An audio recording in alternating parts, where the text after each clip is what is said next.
एक बार की बात है, एक लड़का था, उसका नाम सबल था। जो नगर में रहता था, वह अपने जीवन से बहुत परेशान हुआ था और निराश भी था। उसकी निराशा का कारण यह था कि वह अब तक अपने जीवन में कुछ भी नहीं कर पा रहा था। उसके माता पिता उसे ताने मारते थे कि आपके सभी मित्र कुछ न कुछ कर रहे हैं, लेकिन आप अभी भी घर बैठे हैं। दोस्तों के बीच भी अक्सर उसका मजाक उड़ाया जाता था। वह कहीं जाता तो लोग उससे पूछते कि आप क्या कर रहे हैं। उसे यह बताने में भी शर्म आ रही थी।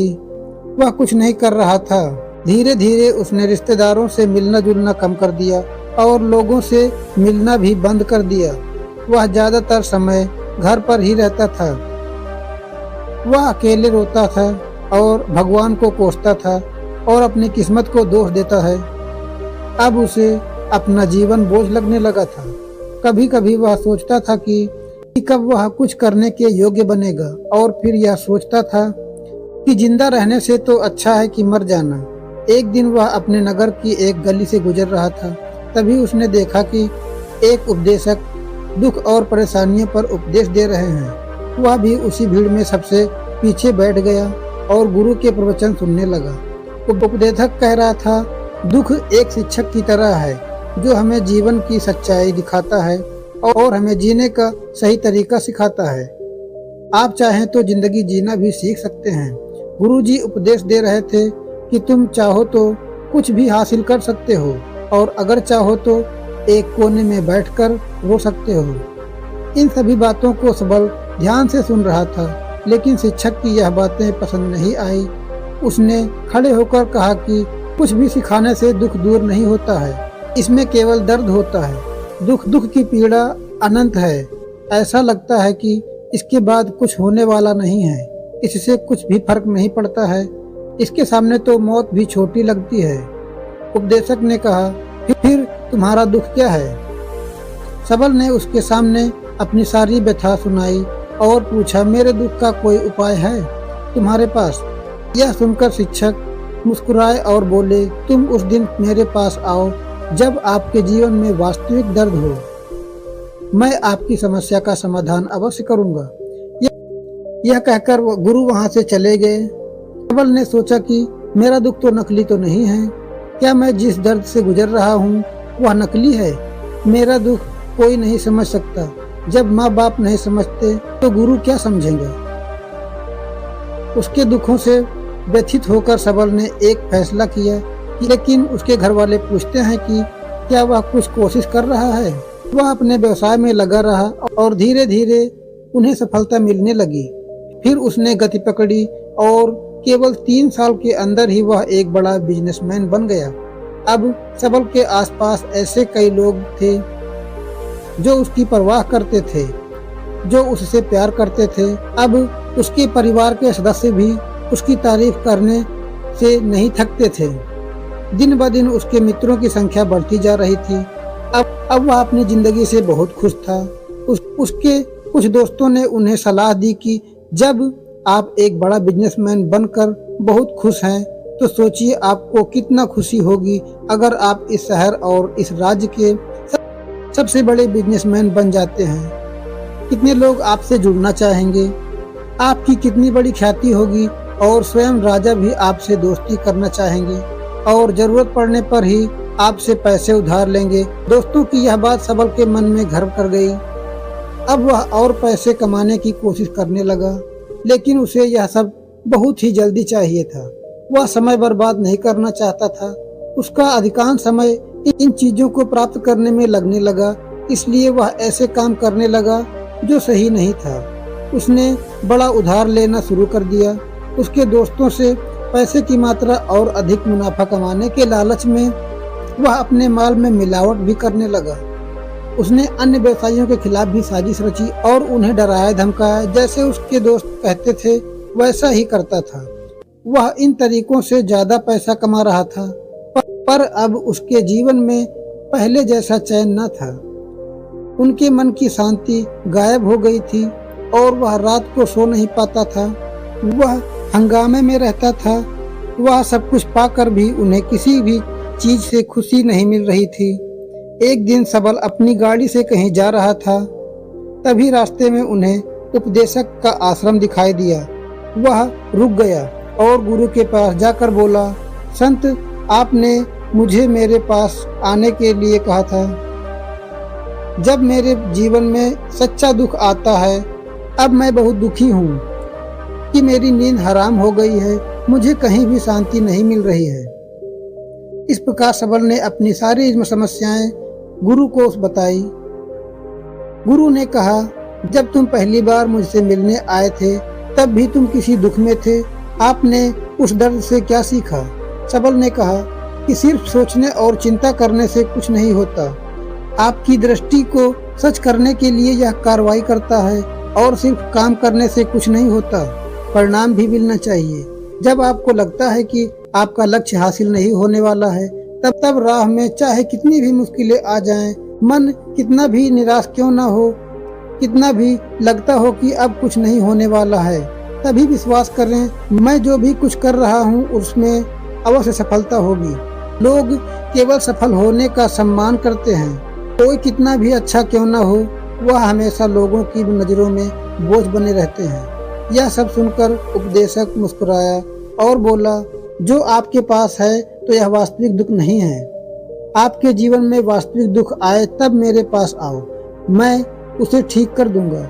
सबल ने जाते समय साधु को सोने के सिक्कों से भरा घड़ा भेंट किया। घड़े को देखकर गुरु ने कहा कि यह मेरे किसी काम का नहीं है, उस पेड़ के नीचे गड्ढा खोदकर गाड़ दो। सबल ने घड़े को पेड़ के नीचे दबा दिया जैसा कि गुरु ने बताया और वहां से चला गया। कुछ दिनों से कारोबार ठीक चल रहा था, लेकिन व्यापार के गलत तरीके के कारण धीरे धीरे उसे व्यापार में घाटा होने लगा।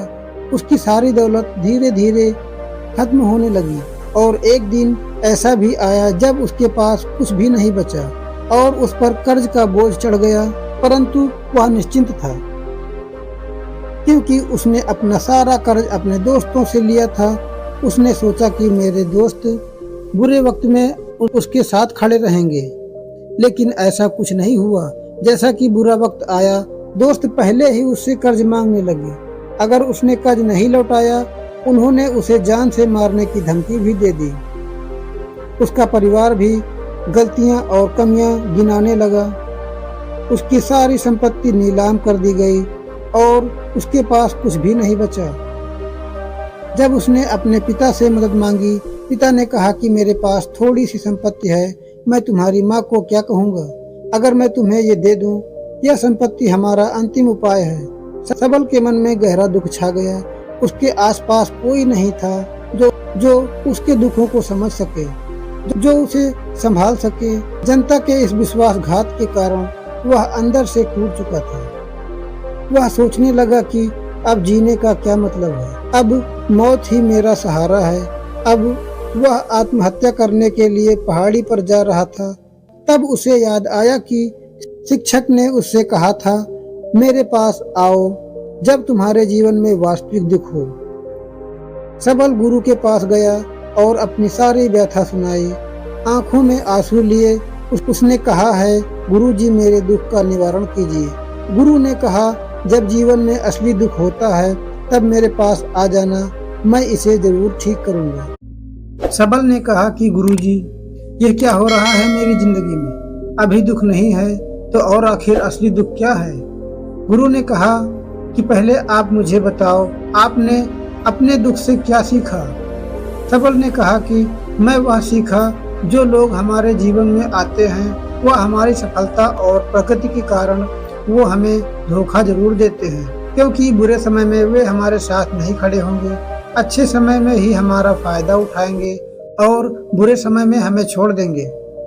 उन लोगों पर ही भरोसा करें जो हमारे बुरे समय में हमारे साथ खड़े रहते हैं, लेकिन ऐसे लोग बहुत कम होते हैं। लेकिन जिनके पास है उन्हें इनकी सराहना करनी चाहिए, उनका अपमान नहीं करना चाहिए। मैंने कभी भी किसी के खिलाफ साजिश नहीं रचना चाहा। अपना काम ईमानदारी और धैर्य से करें और कभी लालची मत बनो। वह अपने सारे दुख दर्द और अनुभव बयां करने के बाद सबल गुरुजी के सामने आंखों में आंसू लिए बैठ गया। कुछ देर बाद साधु उठे और पेड़ के नीचे एक गड्ढा खोदा और घड़ा निकाल दिया जो सोने के सिक्कों से भरा हुआ था।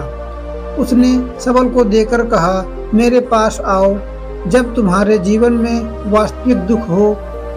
सबल ने अपने शिक्षक को धन्यवाद दिया और उन्हें प्रणाम करके चला गया। उस पैसों से उसने एक छोटा सा व्यवसाय शुरू किया और अब वह छोटा व्यापारी बनकर भी खुश है। उसने पूरी लगन और ईमानदारी से कारोबार किया। जल्द ही वह अपने शहर का एक बड़ा व्यापारी बन गया। उसका जीवन सुख सुविधाओं से भरा हुआ था। लेकिन कोई कितना भी क्यों ना अच्छा हो, लेकिन जीवन में दुख आता है। तो सबल के जीवन में भी दुख आते थे। अब उसके माता पिता के मृत्यु के रूप में वे दोनों एक ही दिन मर गए। सबल अपने माता पिता से बहुत प्यार करता था, इसलिए उनके निधन से उन्हें गहरा सदमा लगा। वह दोनों शवों को शमशान घाट ले गया, जहां अंतिम संस्कार किया गया। वहां उसने अपने माता पिता का शव जलता हुआ देखा तो उसका मन बेचैन हो उठा। के मन में कई सवाल उठने लगे। वह घर वापस आ गया।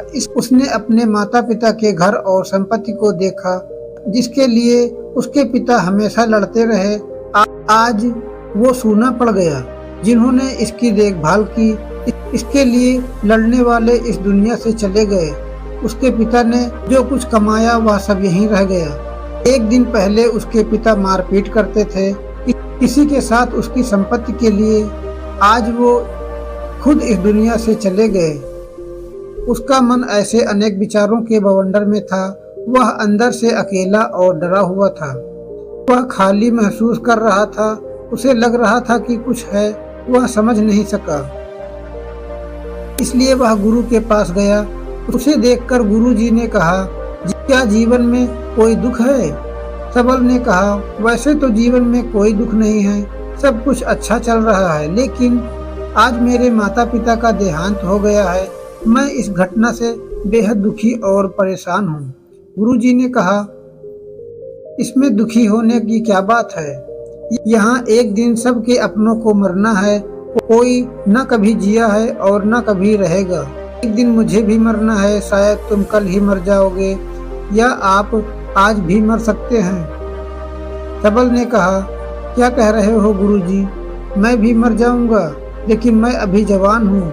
गुरु ने कहा कि सब जी रहे हैं इस भ्रम में कि मृत्यु केवल दूसरों को आती है, बड़ों के पास ही आती है। लेकिन जवान और बूढ़े मर जाते हैं, बच्चे मर जाते हैं। मौत का उम्र से कोई लेना देना नहीं है। यह सभी को प्रभावित करता है। मास्टर जी की ये बातें सबल के मन में घर कर गई और वह चुपचाप चला गया। लेकिन उसका मन अभी भी बेचैन था। वह खाली महसूस कर रहा था। वह सारा दिन अपने बारे में ही सोचता रहा कि वह कौन है, वह इस दुनिया में क्यों आया है, क्या जीवन का लक्ष्य केवल चीजों को खाना और मरना है। ऐसे कई सवाल उसके मन में लगातार उठ रहे थे, लेकिन उसे अपने किसी भी सवाल का जवाब नहीं मिल रहा था और उसका दुख दिन ब दिन बढ़ता ही जा रहा था। इसलिए कुछ दिन बाद वह फिर से गुरुजी के पास पहुंचा और बोला, हे स्वामी, मैं बहुत दुखी हूँ, क्योंकि मैं यह नहीं जान पा रहा हूँ कि मैं कौन हूँ और मैं इस दुनिया में क्यों आया हूँ। यह सुनकर गुरुजी मुस्कुराए और बोले, आज आपके जीवन में पहली बार सच्चा दुख उत्पन्न हो रहा है। यह वास्तव में दुख कहलाने के लायक है। हम नहीं जानते हैं कि हम कौन हैं, हम क्यों आए हैं, क्या करें, कैसे करना है। सबल ने अपने गुरु से कहा कि उसकी दुर्दशा दूर करो। गुरु ने कहा कि हम सभी इंसान हैं, जीवन भर संग्रह करते रहते हैं। सबल ने कहा कि सभी इंसान जीवन भर धन, सम्मान, परिवार, प्रतिष्ठा, मित्र, शत्रु आदि जमा करता है। गुरु ने पूछा, क्या हम एकत्रित की गई चीजों में से कुछ भी अपने साथ ले जा सकते हैं? सबल ने कहा, कोई भी इंसान अपने साथ कुछ भी नहीं ले जा सकता, वह सिर्फ अकेला ही जाता है। मेरे माता पिता भी अपने साथ कुछ भी नहीं लेकर गए। सब कुछ धन संपत्ति, वैभव, सब कुछ यहाँ पर छोड़कर चले गए। शिक्षक ने कहा, अब मेरी बात ध्यान से सुनो। इस संसार में हमें जो संग्रह करना चाहिए वह हम नहीं करते। चीजें हमारे सामने होती हैं लेकिन हम उन्हें देखने की कोशिश नहीं करते हैं।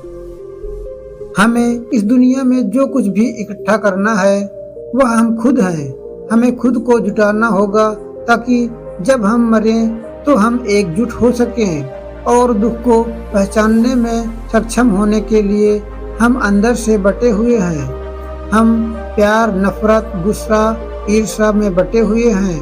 क्रूरता, धन, स्थिति, प्रतिष्ठा, सम्मान, पहचान, धर्म, जाति, सैकड़ों हजारों ऐसी चीजों और इच्छाओं में हम विभाजित हैं और टुकड़ों में जीवन जी रहे हैं। इस विभाजन के कारण हमारी चेतना कभी एक नहीं हो सकती है।